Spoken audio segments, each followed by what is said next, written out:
അങ്ങനെ ഒരു വീട് വെച്ചില്ലായിരുന്നെങ്കിൽ എൻ്റെ മോളെ എവിടെ കൊണ്ട് ഞാൻ ലാസ്റ്റ് നിമിഷം കിടത്തുമായിരുന്നു. ഇന്ന് വാടകക്കാരൊക്കെ വിടുവോ? ഒരു ബോഡി, ഒരു ഡെഡ് ബോഡി കൊണ്ടുവന്ന് കിടത്താൻ വിടുവോ? ആശുപത്രിയിൽ തന്നെ നമ്മൾ കൊണ്ടുപോയി വന്നേനെ. ഇന്ന് ആക്ച്വലി ശരീരം കൊണ്ട് പ്രസൻസ് കൊണ്ട് ഇവിടെ സിമിശേഷി ഇല്ലെങ്കിൽ മനസ്സുകൊണ്ട് നമ്മുടെ ഒപ്പം ഉണ്ട് എന്നുള്ളത്. കാരണം ഷൂട്ടിംഗ് തിരക്ക് കൊണ്ട് ഇന്ന് എത്തിപ്പെടാൻ പറ്റാത്തതാണ്. അല്ലെങ്കിൽ ഇന്ന് നമ്മുടെ സംഭാഷണത്തിൽ സിമിശേഷിയോട് ഉണ്ടാവണം എന്ന് ഭയങ്കരമായിട്ട് ആഗ്രഹം ഉണ്ടായിരുന്നു. എങ്കിൽ പോലും ഒന്ന് സിമിശേഷിനെ കണക്ട് ചെയ്ത് നോക്കാം, വിളിച്ചു നോക്കാം. തിരക്കില്ലെങ്കിൽ സിമിശേഷി എടുക്കുന്നൊരു പ്രതീക്ഷയോടെ തന്നെ.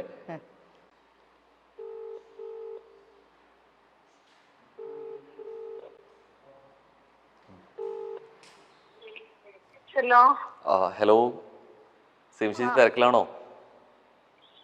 ഹലോ, റോഹനാണ് സംസാരിക്കുന്നത്. ഞാൻ ഇവിടെ ശരണ ചേച്ചിയുടെ വീട്ടിലുണ്ട്. അപ്പൊ ഇങ്ങനെ ശരണ ചേച്ചിയുടെ അമ്മയായിട്ട് സംസാരിച്ചുകൊണ്ടിരിക്കുകയായിരുന്നു. തിരക്കിലല്ലോ അല്ലേ? Okay okay. അപ്പൊ ഇപ്പൊ ശരണ ചേച്ചിയുടെ വീട്ടിലാണ്, അമ്മയുടെ സംസാരിച്ചുകൊണ്ടിരിക്കുകയായിരുന്നു. ശരണ ചേച്ചിയുടെ വിശേഷങ്ങളൊക്കെ പറഞ്ഞുകൊണ്ട് കൂട്ടത്തിലെ അമ്മയുടെ വാക്കുകൾ എപ്പോഴും കൂടുതൽ വന്നുകൊണ്ടിരിക്കുന്ന ഒരു പേര്, വ്യക്തിത്വം സിമി ചേച്ചിയുടെ ആയിരുന്നു. അപ്പോൾ തോന്നി ഒന്ന് സിമി ചേച്ചിനെ വിളിച്ച് സംസാരിക്കാനും തോന്നി. അമ്മയുടെ അടുത്തുണ്ട്, ഞാൻ ഒന്ന് അമ്മയ്ക്ക് കൊടുക്കാം. സീമ, ഞാൻ പറഞ്ഞതേ കാരണം നമുക്ക് സ്നേഹസീമ എന്നുള്ളൊരു വീട് സത്യമല്ലേ ഞാൻ പറഞ്ഞത്. എനിക്ക് അങ്ങനെ ഒരു വീട് വേണമെന്ന് ഒരിക്കലും ഇല്ലായിരുന്നു. സീമ മാത്രമാണ് ചേച്ചി വീട് വേണം ചേച്ചി പൈസ മതി എന്നൊന്നും പറയല്ലേ, ഒരു വീട് വേണം എന്നും പറഞ്ഞുകൊണ്ട് സീമയാണ്. പക്ഷെ ഞാനിപ്പം പറയാണ്, അങ്ങനെ ഒരു വീടില്ലായിരുന്നെങ്കിൽ ശരണ്യെ ഒരുപക്ഷെ നമുക്ക് വാടക വീട്ടിലേക്ക് ആരും ഒരു ബോഡീനെ കൊണ്ട് കിടത്താൻ വിടത്തില്ല. ഇല്ല. പക്ഷെ അപ്പോഴും ഞാൻ പറയാണ്, എങ്കിലും ആ വീടായില്ലെങ്കിലും സീമയുടെ വീട്ടില് എറണാകുളത്തേക്ക് ശരണ്യെ കൊണ്ടുപോയേനെന്നില്ലേ? കൊണ്ടുപോയില്ലേ? അതാണ് ഞാൻ പറയുന്നത്. ഒരിക്കലും എന്റെ മോളെ അനാഥയായിട്ട് ആശുപത്രിയിൽ നിന്ന് കൊണ്ടുപോകേണ്ടി വരില്ലായിരുന്നു. അല്ല, നമ്മുടെ വീട്ടിൽ ഇപ്പം ആര് വന്നാലും ഇപ്പൊ അതില് വന്നിരിക്കുന്ന അപ്പൂന്നാണെങ്കിലും അപ്പൂന്നൊക്കെ അറിയാൻ പറ്റും. നമ്മുടെ ഇവിടെ വലിയൊരു ഇതില്, കാരണം ഇങ്ങോട്ട് തിരിഞ്ഞാലും ഈ വീട് നിറച്ചും അവളാണുള്ളത്. ഞാൻ എവിടെ പോയാലും ഉള്ളത് അവളാണ്. അപ്പൊ അങ്ങനെ ഒരു അനാഥമായിട്ട് ഒരിക്കലും നമ്മൾ അവളെ വിടുവോ? ഒരിക്കലും ഇല്ല. എനിക്കറിയായിരുന്നു അവളെ ഒരിക്കലും ഒരു ആശുപത്രിയിൽ നിന്ന് ഡയറക്റ്റ് അവളെ സംസ്കാരത്തിന് കൊണ്ടുപോണ്ടി വരില്ലായിരുന്നു. ഒരിക്കലും ഇല്ല ചേച്ചി, ഒരിക്കലും ഇല്ല.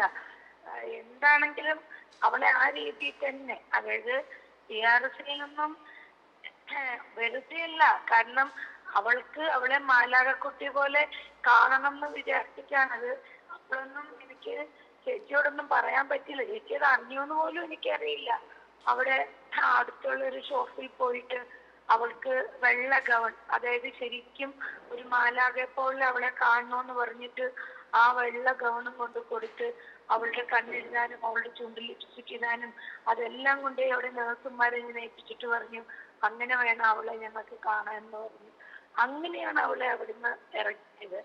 അതൊന്നും പറയാൻ പറ്റുന്ന മാനസികാവസ്ഥ ആയിരുന്നതും ഇല്ലല്ലോ. ആരുടെ അടുത്തും ചേച്ചിയുടെ അടുത്തോ ഒന്നും നമുക്കിങ്ങനത്തെ കാര്യങ്ങളെ പറയാൻ പറ്റാത്ത സിറ്റുവേഷൻ ആയിരുന്നല്ലോ. ലാസ്റ്റ് മോള് പോയി, പിറ്റേന്ന് ബന്ധുക്കളെല്ലാം കെട്ടുപെറുക്കി പോയി. ഞാൻ ആരും കുറ്റം പറയല്ല, എല്ലാവർക്കും അവരവരുടെ തിരക്കുകൾ ഉണ്ടാവാം. പക്ഷെ 16 ദിവസം വീട്ടിൽ നിന്ന് എനിക്കിനി എന്ത് പറയാ, 16 ദിവസം മോളുടെ ചടങ്ങ് കഴിയുന്നവരെ വീട്ടിൽ നിന്നിട്ട് ചേച്ചി അമ്മ പറയായിരുന്നു, ഇപ്പോ വീട് വേണം എന്നുള്ളൊരു നിർബന്ധം ഇല്ലാതിരുന്നിട്ട് കൂടിയും അതിന്റെ ആവശ്യകത മനസ്സിലാക്കിയിട്ട് ചേച്ചിയുടെ തീരുമാനം അത്രയും സ്ട്രോങ് ആയി നിന്നുകൊണ്ടാണ് ഞങ്ങൾക്കൊരു വീട് കിട്ടിയത്. അതിന്റെ ഒപ്പം തന്നെ അമ്മ പറയുന്ന ഒരു കാര്യമുണ്ട്, അങ്ങനെ ഇല്ലായിരുന്നെങ്കിൽ മരണശേഷം ഡെഡ് ബോഡി കൊണ്ടുവരാൻ വേറെ എവിടെ സമ്മതിക്കായിരുന്നു, ആര് സമ്മതിച്ചില്ലെങ്കിലും ചേച്ചിയുടെ വീട്ടിൽ കൊണ്ടുവന്നത്. അപ്പൊ അത്രത്തോളം ഫാമിലി മെമ്പറായിട്ട്, അല്ലെങ്കിൽ പിറവി കൊണ്ട് അമ്മയല്ലെങ്കിലും അങ്ങനെ കർമ്മം കൊണ്ട് അമ്മയായിരുന്നു ശനി ചേച്ചിക്ക് ചേച്ചി എന്നുള്ളതാണ് പറഞ്ഞു വരുന്നത് എന്നുള്ളത്. അതിന്റെ ഒപ്പം ഒരു കാര്യം, ചേച്ചിയും അമ്മയും കൂടി ചേർന്ന ഒരു ഇതുണ്ടായിരുന്നു. കാരണം ഒരു ദിവസം വേറൊരു സംഭവം ഉണ്ടായി, ഒരു ഇൻസിഡന്റ് ഉണ്ടായി. അന്ന് നമ്മൾ സ്നേഹസീമയിൽ നിൽക്കുന്ന സമയത്ത് അപ്പം അവിടെ ഒരു ബാധിക്കലൊരു ഗണപതി അമ്പലമുണ്ട്. അപ്പം അങ്ങോട്ടേക്ക് അവളുടെ തന്നെ എന്തോ ഒരു വഴിപാടിന് വേണ്ടി പോയ സമയത്ത് പെട്ടെന്ന് അവക്ക് ബാത്റൂമിൽ പോണോന്ന് തോന്നി. അപ്പം അവളുടെ വയറിൽ നിന്നും ഇങ്ങനെ ഒഴിഞ്ഞ്, അതായത് അത്രയും കുറച്ച് ഇതായിട്ടാണ് പോയത്. അപ്പൊ ഞാൻ പറഞ്ഞു, നീ വിഷമിക്കണ്ട, അത് ഞാൻ തന്നെ ചെയ്തോളാം, ഞാൻ തന്നെ എടുത്തോളാം. അപ്പൊ ഡ്രസ്സിലൊക്കെ ആയി. ഞാൻ തന്നെ അത് ആ ബക്കറ്റിലെ വെള്ളത്തില് ഒരു ഗ്ലൗസും ഇടാതെ ഒരു ഇത് ഇടാതെ ഞാൻ എന്റെ കൈ കൊണ്ട് തന്നെയാണ് ഞാൻ ആ മറ്റേ അത്, കാരണം അത് ഫുൾ ഇതായിരുന്നു.